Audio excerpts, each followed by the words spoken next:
It was the last day of school during my 7th grade year. Our regular teacher, Mr. Hernandez, was absent, so the school arranged for a substitute. She introduced herself as Ms. Daniels. She was tall and had a professional demeanor, with glasses that gave her an air of authority. She seemed nice enough at first, but something about her felt off. The day started uneventfully. Ms. Daniels handed out our final assignments. Light work meant to keep us busy while we waited for the summer break to officially start. My best friend Sarah and I whispered about our plans for the summer. We were both going to a camp 2 towns over, and our excitement made the boring worksheets bearable. Around lunchtime, Ms. Daniels announced that there was a special treat planned. "We're going to have a scavenger hunt," she exclaimed, clapping her hands together. The class buzzed with excitement. A scavenger hunt on the last day of school sounded like the perfect way to end the year. Ms. Daniels explained that we would pair up and explore the school grounds to find items she had hidden. Sarah and I were thrilled. We were given a list of clues and a 30-minute time limit. Most of the clues led to obvious places: the gym, the cafeteria, the library. But the last clue stumped us. "Where lessons end and silence begins, you'll find the final prize." Sarah and I exchanged puzzled looks.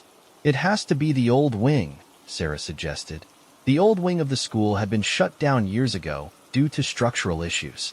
It was mostly used for storage now, and students were forbidden to go there. "We're not allowed," I whispered, but Sarah's adventurous spirit was hard to resist. "Come on," she urged, pulling my arm. "If the clue says to go there, then it's part of the hunt." Reluctantly, I followed her down the dimly lit hallway toward the old wing. The door separating the main building from the old wing was unlocked, which surprised me. Normally, it was bolted shut. Sarah pushed it open with a creak, and we stepped inside. The air was cooler and carried the musty scent of neglect. The walls were peeling, and the faint hum of fluorescent lights buzzed above. "Creepy," I muttered. Sarah grinned, clearly enjoying the eeriness. We followed the clues, which led us deeper into the wing. It was unsettlingly quiet, and I started feeling uneasy. "Sarah, let's just go back," I said.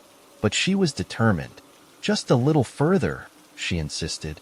Finally, we found ourselves outside an old classroom with the number 217 on the door. "This has to be it," Sarah whispered, her voice tinged with excitement. She reached for the handle and opened the door. Inside, the classroom was dark, save for the light filtering in through the cracked blinds. Desks and chairs were stacked haphazardly against the walls. In the center of the room was a small wooden box with a note taped to it. The note read, "Congratulations, you found the prize." Sarah darted forward to grab the box, but as she did, we heard the door click shut behind us. We both turned, hearts pounding. Standing in the doorway was Ms. Daniels. Her demeanor had changed completely. She no longer wore her friendly smile. Instead, her expression was cold and menacing. "Well, aren't you too clever?" she said, her voice dripping with sarcasm. My throat went dry. "Ms. Daniels, Sarah began. But Ms. Daniels cut her off. "Quiet," she snapped. She stepped into the room, and I noticed she was holding something. A long, thin rod, like a curtain rod or a batten. "Do you know how much trouble you're in?" she asked, her voice low and threatening. Sarah and I froze, unsure of how to respond. "You weren't supposed to find this place," she continued, her eyes narrowing. "This isn't part of the scavenger hunt." My heart was pounding. "But the clue," I stammered. She smirked. "The clue was just bait," she said. "I needed someone to come down here." Suddenly, the door behind her creaked open, and another figure stepped in. It was a man, tall and broad-shouldered, with an unkempt beard. He looked at Miss Daniels and then at us. "Are these the ones?" he asked. Miss Daniels nodded. "They'll do." Panic set in. I grabbed Sarah's arm and whispered, "We have to run." But before we could move, the man blocked the doorway, and Miss Daniels advanced toward us. "You're not going anywhere," she said, her tone ice cold. In a desperate move, Sarah grabbed the wooden box and hurled it at Miss Daniels. It hit her shoulder, causing her to stumble. That gave us just enough time to dart past the man in the doorway. We sprinted down the hall, not daring to look back. The old wing seemed endless as we ran, our footsteps echoing in the empty halls. Finally, we burst through the door to the main building and collided with our principal, Mr. Grant. We were gasping for air, and he immediately noticed our terrified expressions. "What's going on?" he demanded. Through shaky breaths, we explained everything. "Mr. Grant's face turned pale. "Stay here," he ordered before rushing toward the old wing. Minutes later, the police arrived. They searched the old wing but found no trace of Miss Daniels or the man. The wooden box we had left behind was gone too. Later, we learned that no one named Miss Daniels had been hired as a substitute that day. The school had no record of her, and she had somehow slipped through the cracks of the hiring process. The incident left the entire school shaken. To this day, I don't know who Miss Daniels really was or what her intentions were, but I'll never forget the terror I felt in that abandoned classroom. Every time I think about it, I can't help but wonder, what would have happened if we hadn't escaped? It was the last day of school during my sophomore year, and everything about the day felt strange. For one, the weather had turned unusually cold for early June, with a gray sky that made the schoolyard feel more like late autumn than summer. The halls were buzzing with excitement as students emptied their lockers and made plans for the summer. My friends and I had agreed to meet up at the nearby diner after school to celebrate, but I had one last errand to run before the final bell rang. I had forgotten to return my copy of To Kill a Mockingbird to the library, and since the librarian, Mrs. Schultz, was notorious for her strict late fees, I decided to drop it off during my free period. When I arrived at the library, however, it was locked. A sign on the door read, "Temporarily closed for inventory." "Great," I muttered under my breath, not wanting to carry the book around all summer. I remembered that there was a book drop in the older part of the school, the unused wing everyone called the Forgotten Hall. It had been shut down for years, ever since an electrical fire damaged part of the building. Rumors swirled about why the school had never repaired it. Some said it was haunted. Others claimed it was full of asbestos. I didn't believe in ghost stories, but I wasn't thrilled about going there alone. Still, I figured it would only take a minute. I grabbed the book and made my way to the far end of the school, where the air seemed colder and quieter. The lights in this section flickered occasionally, casting eerie shadows on the walls. A faint hum of electricity buzzed overhead, and I noticed a peculiar smell, like burnt wood and mildew. I finally reached the door to the Forgotten Hall. It was slightly ajar, and a handwritten sign taped to it read, "Authorized personnel only." "I'll be quick," I told myself, pushing the door open. The hallway was dimly lit, and the air felt heavy, like a weight pressing down on my chest. Lockers lined the walls, their paint chipped and rusted, and the floor was littered with bits of debris, papers, broken pencils, and a stray shoe. A small part of me wanted to turn back, but I pressed on, determined to drop off the book and get out. I found the book drop near what used to be the teacher's lounge. It was a metal slot in the wall, dusty and scratched, but still functional. I slid the book inside and turned to leave, but as I did, I heard a faint click behind me. I froze. The door I had just walked through had swung shut. I hurried back to it, but when I pushed, it didn't budge. It was locked. My heart started to race. "This is fine," I whispered to myself, trying to stay calm. "There's probably another way out." I turned and started walking further down the hall, hoping to find another exit. The deeper I went, the darker it got. Most of the overhead lights weren't working, and the ones that were flickered ominously. As I passed a row of lockers, I thought I heard something, a faint rustling sound, like papers being shuffled. I stopped and held my breath, straining to hear. The sound stopped. "Hello?" I called out, my voice echoing down the empty corridor. No response. I picked up my pace, my sneakers squeaking against the grimy tiles. The rustling sound started again, louder this time, and I realized it was coming from behind me. I turned around quickly, but the hallway was empty. Then I saw it, a single locker door, slowly swinging open. It creaked as it moved, revealing nothing inside but darkness. My skin prickled, and I felt a surge of adrenaline. "It's just the wind," I muttered, though I didn't believe it. I turned back and continued walking, but now I was fully on edge. Every sound, every shadow, made my heart race. I reached a corner and stopped dead in my tracks. At the far end of the hallway, barely visible in the dim light, was a figure. It was standing perfectly still, its outline just barely discernible. I couldn't make out any details, but I knew it wasn't another student. It was too tall, too rigid. I backed up slowly, not wanting to draw attention to myself.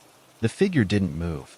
I turned and bolted down the nearest hallway, my breath coming in short gasps. I could hear my footsteps echoing, but after a few seconds, I realized I wasn't the only one running. The sound of heavy footsteps pounded behind me, getting closer. I turned a corner and spotted a classroom door that was slightly open. Without thinking, I ducked inside and shut the door behind me, pressing my back against it as quietly as I could. The room was dark, with rows of desks and a chalkboard covered in faded writing. I could barely see, but I could hear the footsteps outside the door. They slowed, then stopped. I held my breath, praying that whoever, or whatever, was out there wouldn't come in. For a moment, there was silence. Then, the doorknob started to turn. Panic surged through me, and I scanned the room for a place to hide. My eyes landed on the teacher's desk, and I scrambled underneath it, curling into a ball and trying to steady my breathing. The door creaked open, and I heard the sound of slow, deliberate footsteps entering the room. I covered my mouth with my hand to keep from screaming. The footsteps moved around the room, pausing every few seconds, as if whoever it was searching for something or someone. Then they stopped. I could feel the presence just on the other side of the desk. My heart was pounding so loudly I was sure they could hear it. Suddenly, there was a loud bang as the desk was shoved to the side.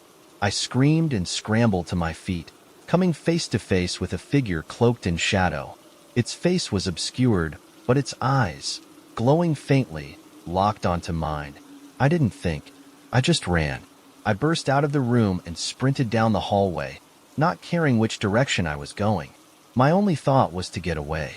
I saw a faint light ahead and headed for it, praying it was an exit. I slammed into a door at the end of the hall, and to my immense relief, it opened. I stumbled into the daylight, gasping for air. I was back in the main courtyard of the school, surrounded by other students and teachers. I turned back to look at the door I had just come through, but it wasn't there. In its place was a solid brick wall. To this day, I don't know what I encountered in the forgotten hall. The school tore it down the following summer, and no one ever mentioned the incident again. But sometimes, late at night, I'll hear the faint creak of a locker door swinging open, and I'm reminded of that figure in the shadows. It was the last day of school, and the entire building felt alive with energy. Seniors were tossing papers in the air, underclassmen were running through the halls, and teachers wore the look of people counting down the minutes to summer freedom. For me, however, it wasn't all celebration. I had one last task before I could leave: cleaning out my locker. The school had this policy that if you left anything behind in your locker, it got trashed or donated by the custodians. I wasn't about to let my stuff disappear, so I stayed behind while my friends left for a pool party. My locker wasn't on the main hallway, but tucked away in a less-used corridor that connected the gym to the art wing. The area was quieter, with only the occasional student or teacher passing by. When I got to my locker, I realized I'd left it messier than I remembered. Old assignments, forgotten notebooks, and a pair of gym shoes I swore I'd lost all came tumbling out. I groaned at the task ahead, tossing most of it into the trash bin beside me. While I was sorting through the chaos, I heard footsteps behind me. Turning, I saw Mr. Owens, the school janitor, walking slowly toward me. Mr. Owens had always been a little strange. Not creepy, just quiet and off. He was an older man with a stooped back and perpetually dusty clothes. He rarely spoke, and when he did, his voice was gravelly and soft, like he was sharing a secret. "Last one out?" he asked, his lips curving into a faint smile. "Yeah," I replied, "just cleaning out my locker." He nodded, but instead of walking past, he lingered, his eyes scanning me for a moment too long. "You'll want to be quick," he said finally. "Strange things happen when this place gets quiet." I laughed nervously. What kind of strange things? He tilted his head as if considering whether to tell me.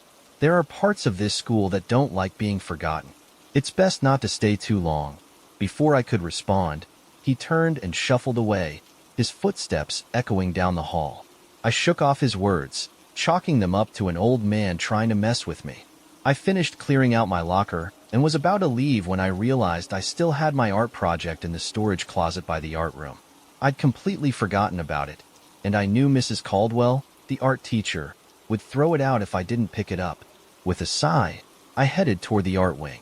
The hallways were eerily quiet now.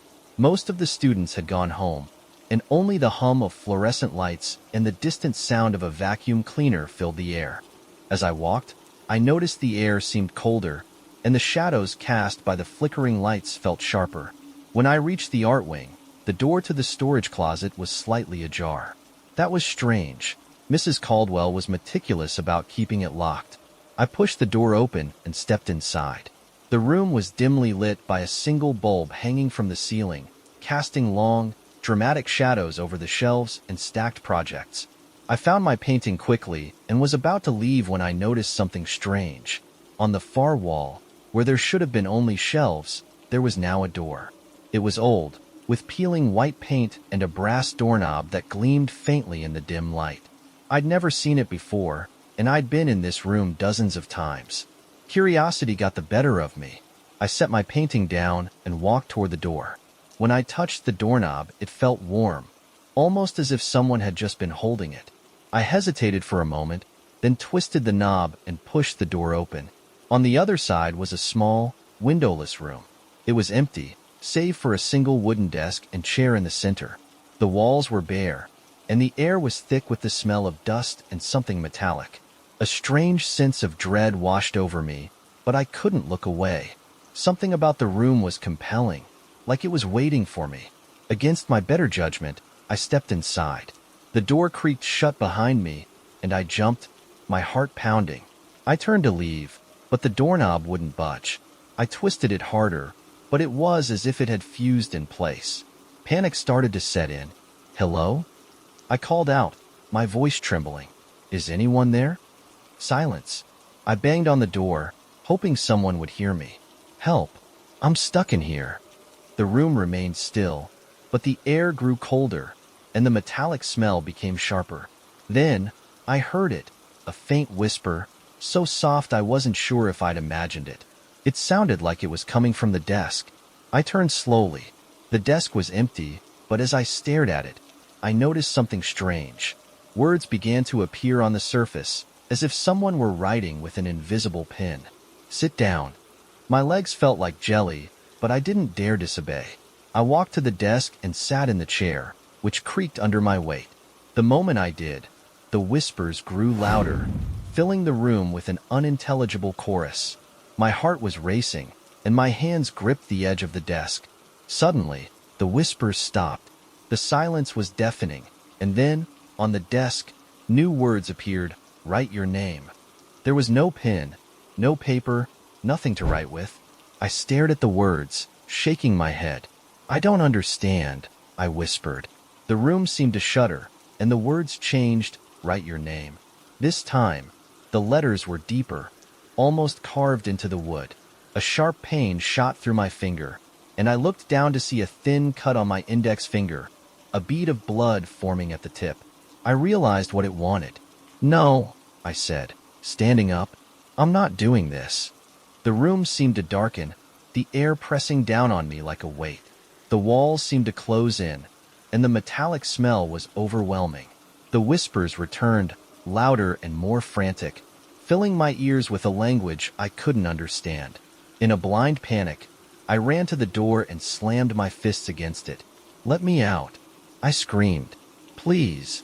Then, as suddenly as it had started, everything stopped. The whispers, the oppressive air, the darkness. It was all gone. The door swung open behind me, and I stumbled out into the art storage room, gasping for air.